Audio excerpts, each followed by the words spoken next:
ओम आइं घ्रीं क्लीं चामुंडाय विच्चे ओम ग्लौं हुं क्लीं जुं सः ज्वालय ज्वालय ज्वल ज्वल प्रज्वल प्रज्वल आइं घ्रीं क्लीं चामुंडाय विच्चे ज्वल हंग संग लंग छंग फट स्वाहा। परमात्मा के जितने भी ये अंश और स्वरूप हैं, इन सब की पूजा हमेशा करते रहनी चाहिए।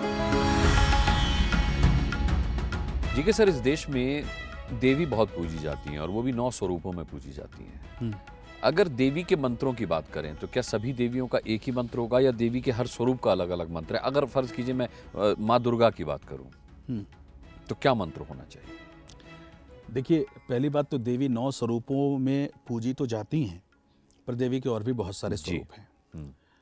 देवी को 9 दुर्गा स्वरूप भी पूजी जाती हैं, देवी 10 महाविद्या स्वरूप भी पूजी जाती हैं। और देवी तो एक ही है, पर देवी के अलग अलग रूप, स्वरूप और अलग अलग भाव और उनके अलग अलग स्वभाव के अनुसार उनकी पूजा की जाती है। दुर्गा को महालक्ष्मी, महासरस्वती, महाकाली का स्वरूप माना जाता है।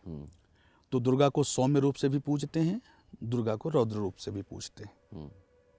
जी, ठीक है। तो दुर्गा को पूजने के बहुत सारे मंत्र हैं। आप बड़े ही सरलता से, बड़े प्रेम भाव से आप सर्वमंगल मांगल्ये शिवे सर्वार्थ साधिके शरण्ये त्र्यंबके गौरी नारायणी नमोस्तुते शरणागत दीनाथ परित्राण प्रायणे सर्वस्यार्ति हरिदेवी नारायणी नमोस्तुते। फिर इसमें आप हल्का सा माता के भाव बदलता है, माता का मंत्र बदल जाता है। ओम ज्ञानी नाम अपि चेतांसी देवी भगवती ही सा बलादा कृष्य मोहाय महामाया प्रेक्षति। भाव बदला, मंत्र बदले।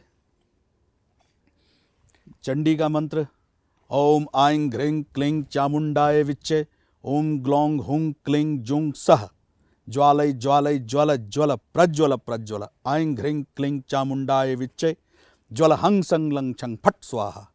ये मंत्र हैं। सब मंत्रों का अलग अलग महत्व है, अलग अलग विधान है और अलग अलग भाव है। हम देवी का एक काली स्वरूप भी देखते हैं। हाँ, जिसमें वो बहुत क्रोध में नजर आती हैं। जी, मैं आपसे जानना चाहूंगा कि उनकी पूजा कब की जाए, क्योंकि वो तो स्वरूप ही क्रोध वाला स्वरूप है, और क्या मंत्र होना चाहिए? देखिए, परमात्मा के जितने भी ये अंश और स्वरूप हैं, इन सब की पूजा हमेशा करते रहनी चाहिए। कब करें से सवाल ही नहीं। अच्छा। क्यों नहीं करेंगे आप? आपको करते रहना चाहिए। अगर आप अपने माता पिता की पूजा करते हैं, जैसे आज तो बहुत ही छोटी फैमिली हो गई है। एक टाइम था, हम लोगों ने अपने समय में देखा है, जॉइंट फैमिलीज, कि 8 दादा लोग, 8 भाई, उन सब का परिवार, उनके बच्चे, उन सब का परिवार। तो घर के एक छोटे से फंक्शन में घर के ही 150-200 लोग हो जाते थे। सही बात है। अगर वैसे घर में, वैसे परिवार से आप बिलोंग करते हैं, मैं बिलोंग करता हूँ, तो क्या ये संभव है कि मैं माता पिता का आदर करूं, सम्मान करूं, घर से उनके पैर छू के निकलूं और दादा दादी के ना छूं? बगल में काका बैठे हैं, उनके न छूं? बगल में ताऊ जी बैठे हैं, उनके न छूं? बड़ी अम्मा बैठी हैं, उनके न छूं?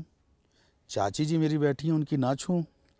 मेरी किसी बड़े भाई की पत्नी बैठी हैं, मेरी भाभी स्वरूप, माता स्वरूप भाभी बैठी हैं, उनके न छूं? तो जितने हमारे देवी देवता हैं, आपको चुन चुन के क्यों पूजना है?